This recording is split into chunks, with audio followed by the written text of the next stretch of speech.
చిత్తూ చిత్తూల బొమ్మ శివుని ముద్దుల గుమ్మ బంగారు బొమ్మ దొరికే నమ్మో ఈ వాడలోన.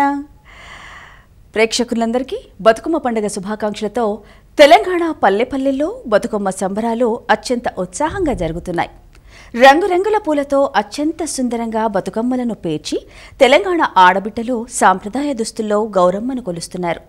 ప్రతిరోజు సాయంత్రం బతుకమ్మ ఆటపాటలతో ఆనందోత్సాహాలతో పూల పండుగను జరుపుకుంటున్నారు. ఈ పండుగలో 4వ రోజు నానబియ్యం బతుకమ్మను జరుపుకుంటారు. అమ్మవారికి అలంకరణ నైవేద్యం. తెలంగాణ సంస్కృతి సాంప్రదాయాలకు ప్రతీకగా నిలిచే బతుకమ్మ పండుగను 9 రోజుల పాటు 9 రకాల పేర్లతో జరుపుకుంటారు. 4వ రోజు బతుకమ్మ నానబియ్యం బతుకమ్మగా పిలుస్తారు. గౌరమ్మను తయారు చేసి గుమ్మడి, తంగేడు, బంతి, గూనుగు లాంటి రకరకాల పూలతో అలంకరిస్తారు. గౌరమ్మకు ఈరోజు నైవేద్యంగా నానబెట్టిన బియ్యాన్ని బెల్లం లేదా చక్కెరతో కలిపి ముద్దలు చేసి పెడతారు.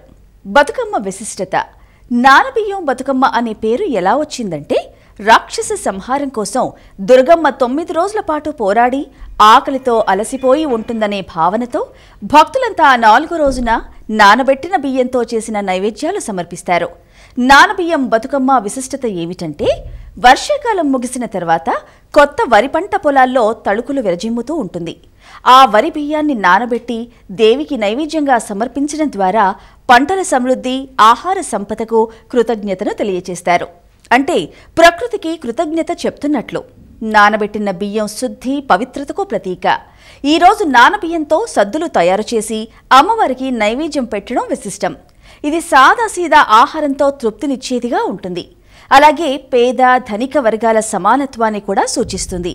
పూల బతుకమ్మ సుగంధం, నానబియ్యం శుభ్రతతో కలిసి ప్రకృతి పంటలు, గృహ సిరి సంపదలకు సంకేతంగా చూడాలి. పూల రంకెలలో బియ్యం ఉంచడం పంటలు ఉర్రూతలూగే ఫల సంపదకు ప్రతీకగా చూడాలి.